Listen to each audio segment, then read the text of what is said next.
Olá, queridos alunos, sejam todos bem-vindos, espero que vocês estejam bem. Eu sou a professora Daniele Costa e vamos conhecer então a aula 18. Então, temos aí revisão na aula 18 e avaliação. Então, turmas, vamos juntos aí para a nossa aula de revisão.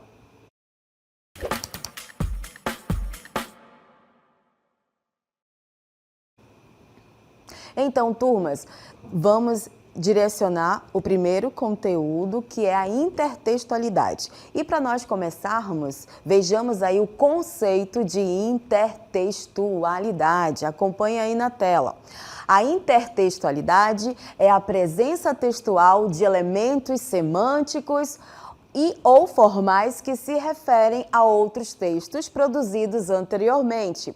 Ela pode se manifestar de modo explícito, permitindo que o leitor identifique a presença de outros textos ou de modo implícito, sendo identificada somente por quem já conhece a referência. Então, a intertextualidade, ela vai dialogar com o outro texto. Todo esse conceito, ele se direciona para um diálogo entre texto. Para entendermos melhor, vamos ver aí o exemplo desse conceito. Olha lá, exemplo de intertextualidade. Aí nós temos o texto original do poeta Fernando Pessoa. Navegar é preciso, viver não é preciso. Essa é a fala original do poeta. E do outro lado da nossa tabela, temos aí a intertextualidade, né? Para o contexto amazônico. Remar é preciso, viver na várzea não é preciso. Então, nós temos aí essa intertextualidade dialogando do texto original do poeta Fernando Pessoa, certo? Agora, vejamos as características desse conteúdo chamado intertextualidade. Vejamos aí, olha lá. Características da intertextualidade. A intertextualidade permite uma ampliação de sentido, pode ser usada para melhorar uma explicação, pode representar uma crítica ou propor uma nova perspectiva, ou então produzir humor. Então, essas são as características da intertextualidade. E onde, professora, nós encontramos as intertextualidades? Vejamos aí, olha lá. Onde encontramos a intertextualidade? Em trabalhos acadêmicos, né, como artigos, dissertações, teses, livros didáticos, nas artes como poesia, música, filme, enfim, né? No nosso cotidiano, textos publicitários e textos digitais, memes, blogs, podcasts, né? Então, esses são os locais onde nós encontramos as intertextualidades. E aí, nós temos 3 tipos de intertextualidade. Quais são elas? Alusão, paródia e citação. Vamos ver, então, a primeira, alusão. É o ato de indicar ou insinuar um texto anterior, sem, no entanto, aprofundar-se nele. Esse método de intertextualidade apresenta de forma superficial e objetiva, né? E objetiva informações, ideias ou outros dados presentes em textos ou em textos anteriores. Então, vejamos aí exemplo da alusão que ela não se aprofunda no texto original, ela apenas cita. Olha lá, música popular e lendas amazônicas. A música Curupira, interpretada pelo Boi Garantido, menciona brevemente o Curupira sem entrar nos detalhes da lenda. Observem o exemplo. Curupira 2013. Meus olhos e cabelos encandeiam fogo fato. Meus pés investidos levam a labirintos. Sou cria do bicho folharal e mãe do mato. Sou curupira, sou ilusionista. Sou curumim gerado em bicho. Então, nesse trecho aí, turma, nós temos a figura do curupira, né? E é apenas insinuada, né? Como protetor da floresta, sem contar a história completa, aludindo ao conhecimento que o público já possui sobre ele. Então, a alusão ela vai fazer um breve comentário.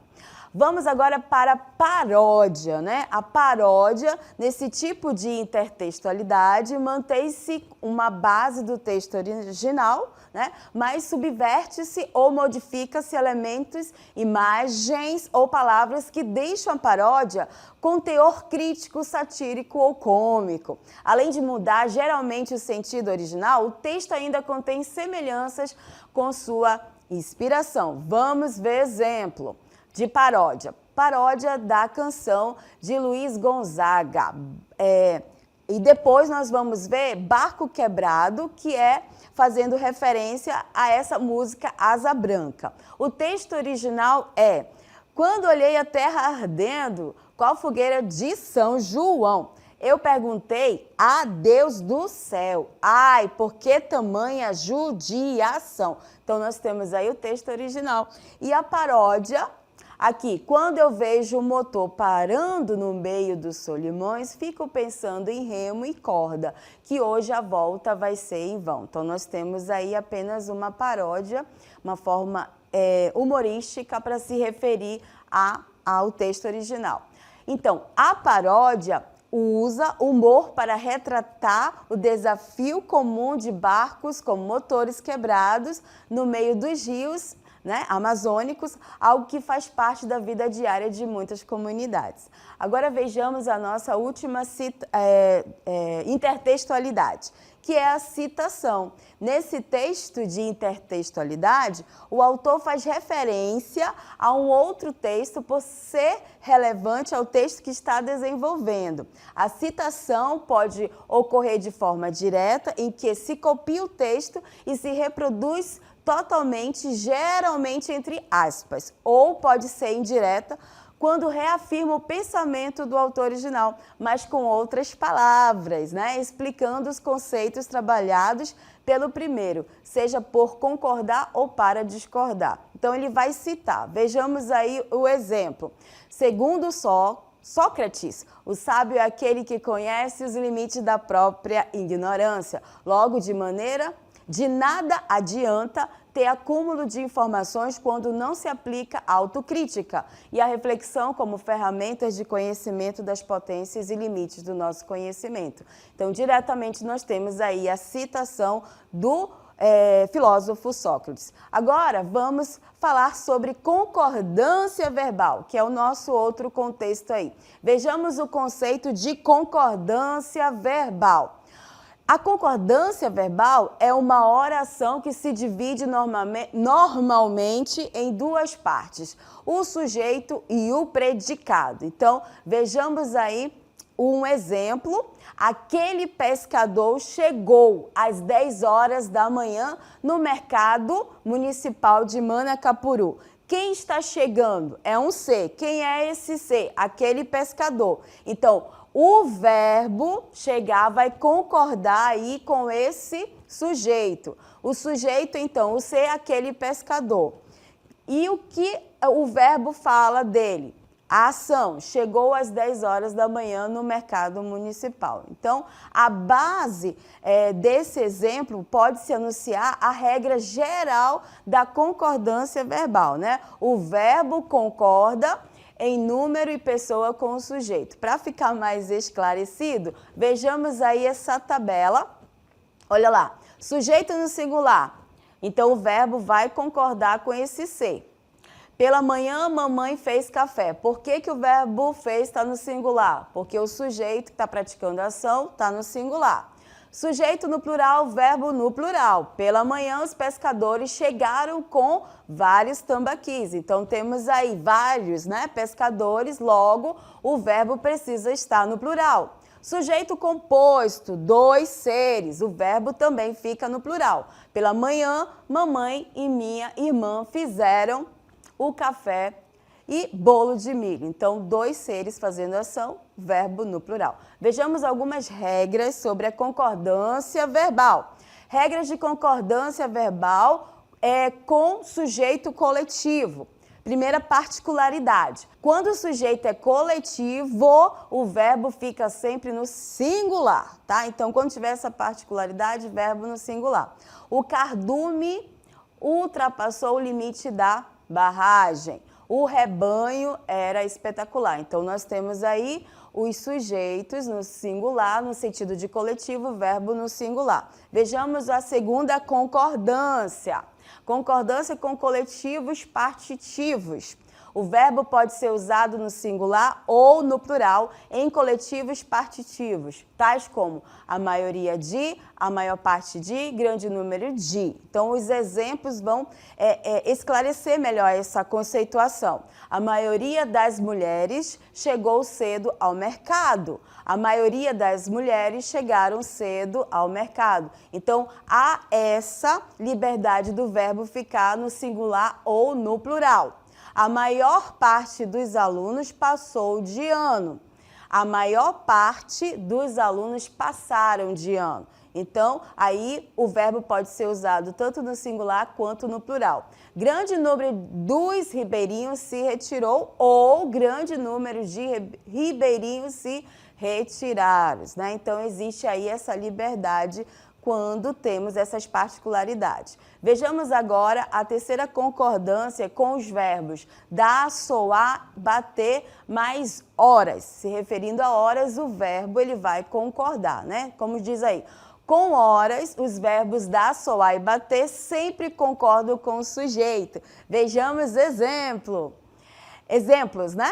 Deu uma hora no relógio da praça. O verbo está no singular porque hora apenas uma. Então, singular. Deram 2 horas no relógio da praça. São 2 horas, logo o verbo no plural. Verbo concordando com horas. Soaram 2 horas. Opa, 2 horas, então o verbo no plural. Bateram 3 horas no relógio da igreja. Se são 3 horas, verbo no plural. Vamos para a próxima regra da concordância. Concordância nas indicações de datas. O verbo deve concordar com a indicação numérica da data. Hoje são 8 de abril de 2025. Se são 8, verbo no plural. Amanhã será 1 de dezembro. 1 é singular, então o verbo fica no singular. Temos uma observação, mas o verbo também pode concordar com a palavra dia. Então, nesse caso, vai ficar no singular se for concordar com a palavra dia. Exemplo, hoje é dia 2 de abril. Anteontem, na letra B, foi dia 6. Então, nesse caso, o verbo está concordando aí com a palavra dia. Vejamos a próxima regra da concordância. Concordância com verbos impessoais.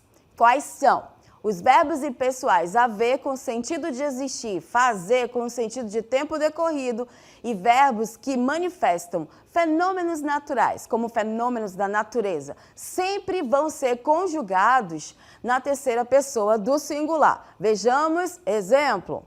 Havia muitos peixes naquela banca. Observe que o verbo haver está no sentido de existir, singular. Faz 2 meses que voltei aos estudos. O verbo fazer no sentido de tempo, singular. Chove bastante no interior do Amazonas. Aí, fenômeno da natureza. Então, verbo no singular. Amanheceu rapidamente na capital do Amazonas, também sentido de verbo, fenômeno da natureza, no singular. Vejamos a próxima regra. Concordância com as expressões mais de, menos de, cerca de. Nas expressões mais de, menos de, cerca de, o verbo concorda com o numeral. Exemplos, mais de uma mulher chegou antes do horário. Mais de 2 mulheres chegaram antes no horário. Então, vai haver essa concordância com numeral. Próximo, nos casos em que mais de é repetido, indicando reciprocidade, aí nesse caso o verbo vai ficar no plural. Mais de uma professora se abraçaram, então está no sentido de reciprocidade, verbo no plural. Mais de um aluno se ajudaram, mesmo sentido, certinho? Vamos para o próximo. Próxima regra, concordância com nomes próprios. Com nomes próprios, a concordância deve ser feita considerando a presença ou não de artigos. Então, nós temos na letra A, Os Sertões, que é um livro, né? Imortalizaram Euclides da Cunha. Observe que nesse exemplo tem um artigo os. Logo, o verbo fica no plural. Sertões, na letra B, imortalizou Euclides da Cunha.